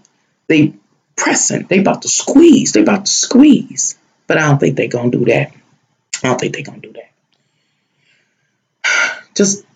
Just to let you know, it's a possibility. Just to remind you that it's a possibility. I do suggest, you got to go somewhere else with this. I'm going to only suggest what I know and what I've done. Since the government shut down, I went into my kitchen and I pulled every can out that I had. And I took a black marker and I checked the dates. And I noticed that a lot of the cans I had expired December 2018. Didn't know that. Now me and my family on a push to eat all of 2018. I grew up understanding that canned goods didn't go bad that easily. It's just best eaten before that time period so it won't taste like a can or nothing like that. Anyway,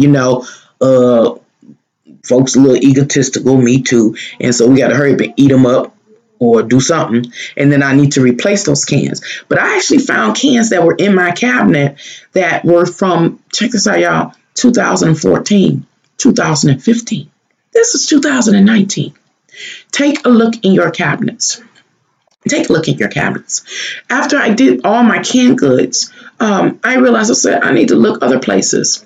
So I go look in the other cabinets. I check all dry goods. I check all other cabinets to find the same thing. A lot of the foods I had, like honeys, and honey's supposed to be one that doesn't expire. No, you don't put like any saliva or something in it to change the content of it, to put bacteria into it. These are things that shouldn't go bad. I had syrup that was expiring or soon to expire or expired in December, different things like that. And so the amount of food that I thought I had stored up for me and my family really doesn't exist. It really doesn't exist. And so I need to make some swift changes. soon and very soon visit the market and supplement that which basically is outdated or soon to be outdated. Again, this is a new paradigm. We're moving into a new paradigm. And so I bring that up about the food because it was like a Mandela effect to me.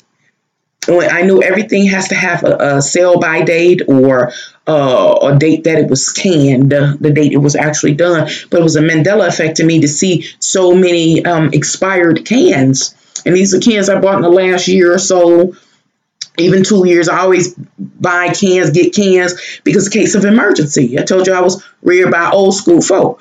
So when I'm looking at these outdated dates, I'm like, I can see if the date on there was a date it was actually canned, but it's talking about an expiration date. I grew up in a generation where we learned that the canned goods had a very, very long shelf life. And so now I'm going to Google when I get off of here to find out how long does a can of good last. I want to know. Because again, it's like a Mandela effect. What was now is not now. What was is not now. I hope you understand what I'm saying. Anyway, check your food. Another thing that I want to report, check this as well, is in previous live streams, I talk about how I went to the Home Depot and got the big white food storage bins and the big old bags of rice and flour and different things and dropped them down in there, sealed them with the lid. I shared in one of my live streams when I went to open the rice for a prom send-off, and we cut the bag open, took it out the bin, cut the bag open. My daughter poured it in order. All of these bugs came out of it. I just threw the bag away. Didn't go to the store, didn't even complain. And I didn't know it was going to be a reoccurring issue either. And I talked about how it happened with cornmeal, either rice or cornmeal.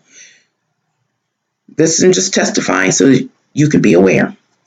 Last month, my son said, "Hey, Mama, you want some fish? You want to fry some catfish?" I said, "Sure, son."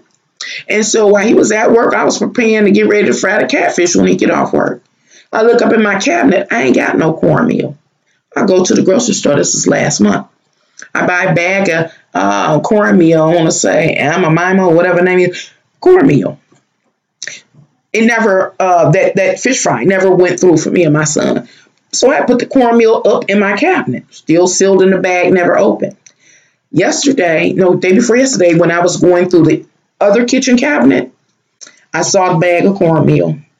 And I started having flashbacks. And when we opened that rice and all them bugs was in it, when we poured it in the water, and the other few times that we opened cornmeal.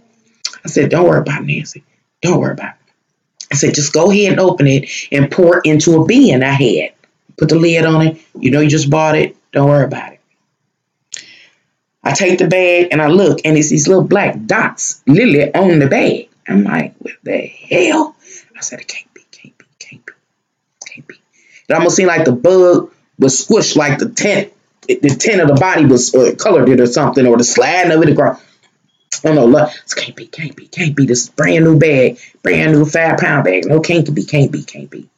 Just open it up, put it in bin. Before I peeled one of the layers back to the, bag rolled up, and a little black bug started crawling out. So I'm like, okay, I'm in faint mode. I'm like, okay, no. I squish it, say, "Nancy, open up the bag, folded the next one, another bug, squish it. Oh, okay. Open it up, and guess what? Bunch of black bugs. It was just the two that was at the top. They was all through the cornmeal. I was like, oh my God, really? So there I can check off. I got to go somewhere else. I've been to Costco's and a local store. I can't get cornmeal, and I know when I do get it, I definitely am opening it up right away, which means I have to have a container to seal it in. I will not be storing it in the bag. Even when it was in the bag, same thing happened in the bin. So, but I'm concerned now. Because remember, in the last live stream, I was talking about how cornmeal is one of those essential basics that I was raised to always keep. Because I had a mom that was born in 1937 and a grandma that I knew that was born in 1914 or something like that. And so that's one of the basic essentials that a person can store up and keep. And you're supposed to be able to keep that for a fairly decent time as well. And it has multiple uses, from making cornbread to different type of patty cakes and flouring. You can make so many different things with it. That's why it's an essential. But to find that the last four bags from different stores all got bugs in it. So please check certain things like that, like your rice and your cornmeal. Another thing, if you can, find those storage bins immediately, and literally whatever bag when you go to the store, whatever bag it comes in, be prepared, have an alternative bag to store it in, like the big gallon Ziploc or whatever other storage bags they have, and literally open it up to see what condition it's in. If it's in good, great condition, pour it in, seal it up, put the lid on it, because you may just need it soon. Actually, soon. If our government shuts back down on the 15th of February, and why might our government shut down? Because our Commander-in-Chief, President Donald Trump, does not get the funding that he wants. And I don't even think it's just the funding. I really don't think it's just the funding. I explained how the funding for the wall can play into sending immigrants back, putting a particular group of people into a desperate state to take work that doesn't pay much, and how the employees or the business owners can make sure that those will have no problem keeping the incomes low or the wages low, because of the law of supply and demand. There will be no problem. They will be finding good help. And I was talking about how people are being made to be loyal and obedient and submissive to their employers. None of it sounds like it's for the people. I also talked about the military or other branches of law enforcement and the key role that they are playing at this point in time in the history of humanity, and really determines the future of the new paradigm and how that goes, that transition. And how you will be made. I almost missed. And how you will be made to feel extra special. Extra special. Yeah, extra special. I don't know how they going to go about bad mouthing your mama to you or your sister. You probably don't like your sister anyway. I know my brother don't like me.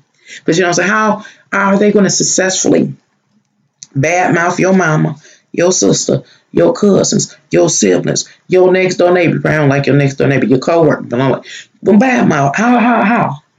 Your old school chums, tell me, how are they going to keep your eyes open? Some way they're going to bad mouth them in some way. It is coming, because they have to turn you, law enforcement, against all of your loved ones. You must be loyal to them in a whole different way you ain't never even imagined. That's deep. That's a whole nother video. So anyway, I know I just kept rambling. Probably didn't even say what I was going to say. But I just want to talk about these last two things. And this directly related to the change from the old paradigm into the new paradigm, and what you can expect, or what you are seeing now. Be aware. I want to talk about investing. Investing, INVESTING. And again, everything I talk about is very loose, vague, because I don't hold any, degrees in any of these fields. I share here on YouTube. I have gone to college. I do have a bachelor's, associates, this short for my bachelor's in art history. But I don't hold any other accolades. I only hold life experience and my spiritual experiences. But these are the things that I've noticed. And it's up to you to research them. You may know somebody that is in one of these lines of work, and you can gain clarity on it. So I want to talk about investing. What once was. What once was. I know that you've heard of, so I might get some of the terminology wrong. That's why I was saying that. Terminology or language wrong. But it once was a time that the stock market, something like that, stock market, where people invest or exchanged commodities. This is a part of the old paradigm. It's different. In the past, there were different type of commodities. I don't want to go too deep. Just keep it basic, just to bring awareness. Different type of commodities. There are soft commodities. Soft commodities are like wheat and rice. And then there are hard commodities, and they are like gold and silver. And then there's one other commodity I didn't write down. But why do I bring that up? Why was this trade taking place in a given, I would say, state or on an international level? Why were these things being traded? If you pay attention to the soft commodity and the hard commodity, they are our natural resources. So people traded, they invested. It was the stock market, however go, Wall Street built all up from that. And those things, what I'm trying to get to, what we used to invest in, what we used to trade, even barter further back, were life-sustaining resources. Whether it was a soft commodity, such as wheat or rice, or if it was a hard commodity, like silver and gold, and then there's one other. That's what the exchange was about. New paradigm. The new paradigm moves you further away from your God space or your God center or your kingship or your queenship. And I'm going to show you how. The new paradigm. Still talking about investing and trading. Now, we have something that an example is E-Trade. E-Trade, the letter capital E-Trade is just an example. And I know that's a company, but I think you can grasp it with that name. And it is about investing online or like things that's directly related to being online. And I don't even know how to word it or use the language because I don't know much about it. But I was playing an app on my phone and it offered me the opportunity to invest like in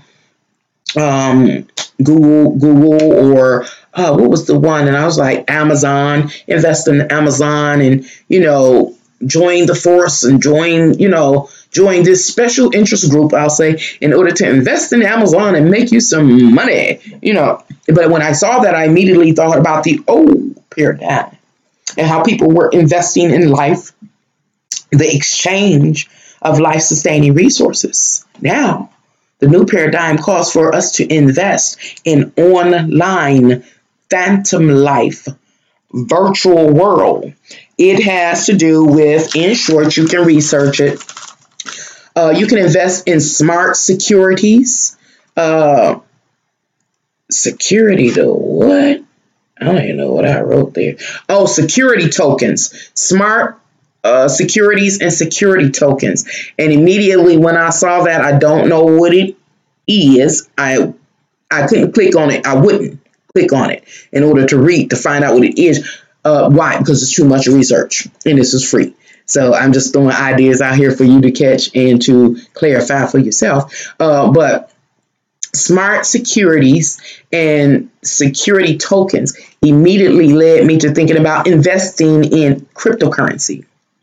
They want you to invest, moving you away from your kingship and your queenship, and the things that really matter, such as life-sustaining resources. Wash it straight up out your mind.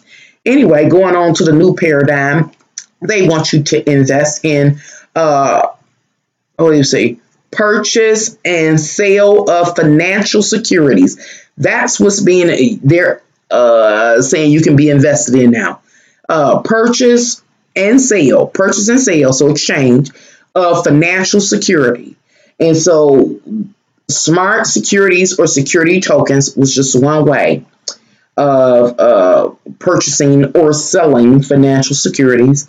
The next one is debt securities, such as banknotes and bonds. Another way,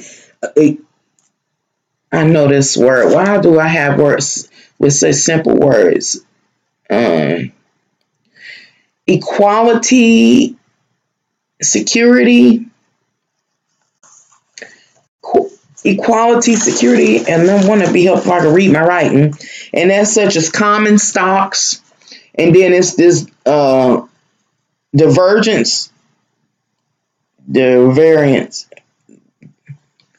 I'm about to get there. The very. Why am I not seeing this now?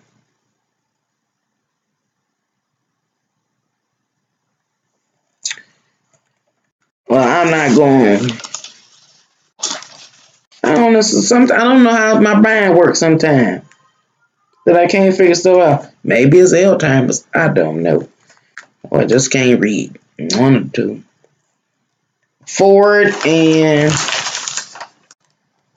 I can't see that. Forwards and futures. Diversion derivatives. Derivatives, forwards and futures. I don't know, something forwards and futures, something like that. You can not email it. See, I must be getting tired. I guess after 2 hours of talking. Anyway, you can Google it. And what am I talking about? I'm talking about the change between the old paradigm and the new paradigm. How the new paradigm has begun to physically manifest in this physical world. Remember, anything that manifests in this physical world is a direct representation of the state of our souls. Especially and when it's those things that we have to deal with collectively, that is the collective consciousness. It's the collective subconscious that is now being made conscious. It is manifesting into the physical. And what I was just sharing is that in the old paradigm, all of our investments and exchanges had to do with natural resources, those things that sustained our lives. Now, in the new paradigm, it is further being washed from your mind the importance of those natural resources. Will those natural resources still be exchanged? Sure enough, will be. But most of us won't even acknowledge them because we'll be trading and investing in or purchasing and selling financial security. Purchasing and selling financial security. I gotta say that again. That's interesting. Purchase and sale of financial security through a security token, through debt securities, through derivatives. I got the word derivatives, forward and future. Through, I ain't gonna go banknotes and bonds. That's how you're currently investing by purchasing or selling of financial securities. Anyway, last one that I'm gonna let you go. Thank you for hanging around with me here at Can Angels Fly Tarot Live. As you know, I'm Nancy. If you don't know, I'm Nancy. Thank you for dropping by. I really appreciate you and your time and your energy and your comments and all those things.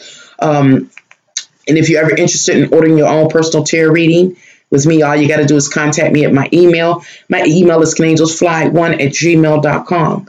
And I can honestly say to each and every one of you, it is time for you to get a reading because we are doing what? We're moving from the old paradigm into the new paradigm.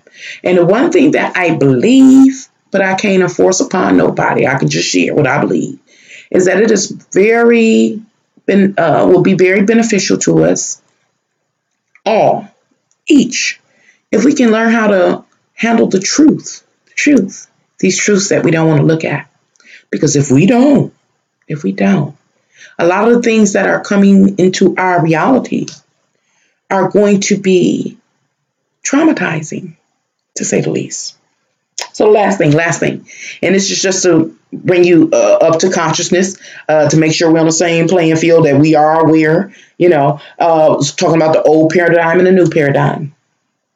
During the old paradigm, there were traditional home owners. Have you ever thought about this? Old paradigm. There were traditional home owners.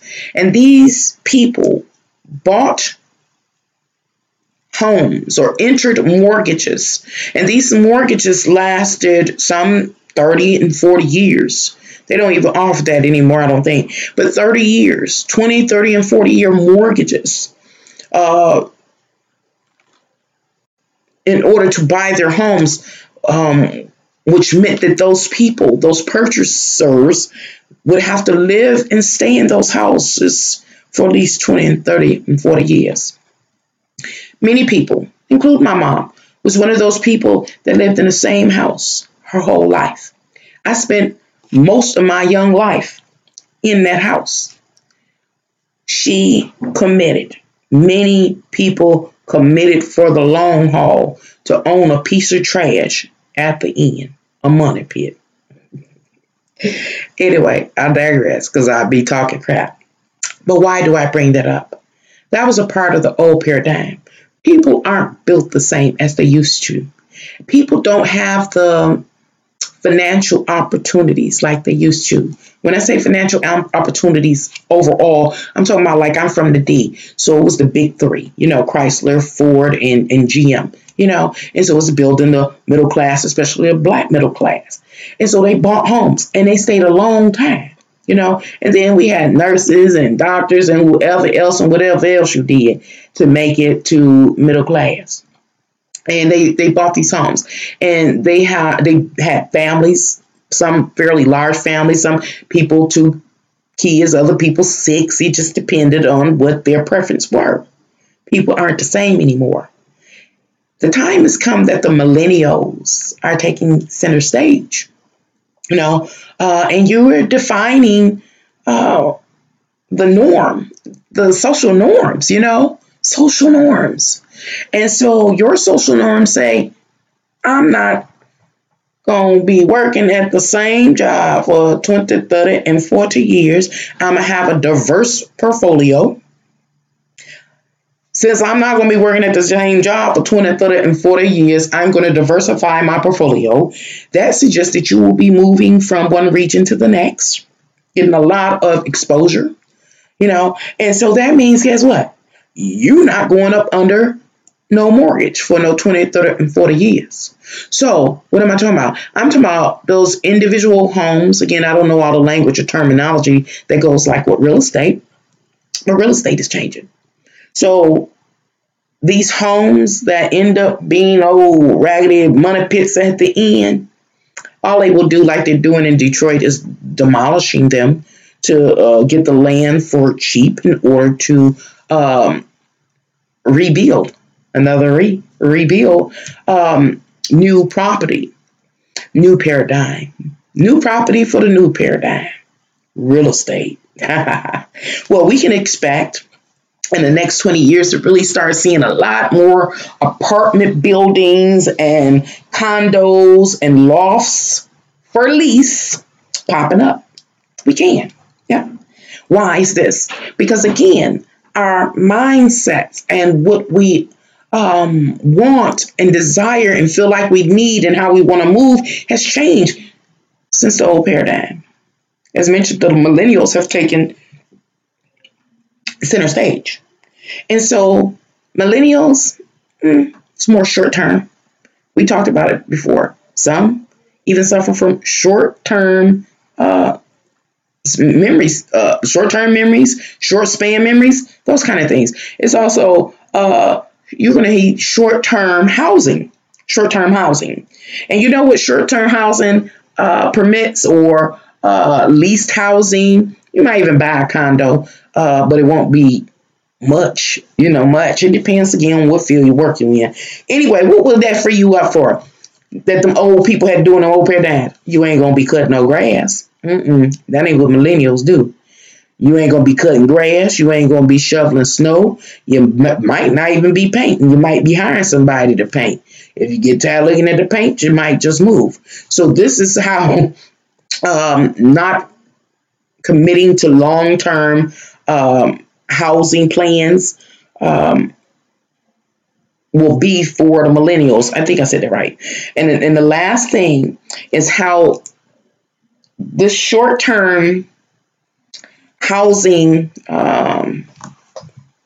plans, I guess, will possibly increase real estate prices. Real estate prices. And so, since the prices of real estate will go up for multiple reasons, that's a part of the new paradigm.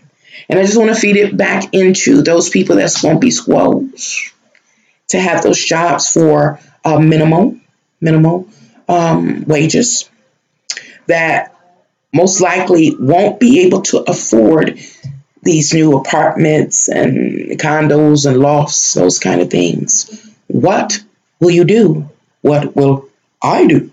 What we do. Well, it's still those old raggedy houses that were left from the older generation of the old paradigm. You can take those, remortgage them, inherit them, and they are very highly demanding.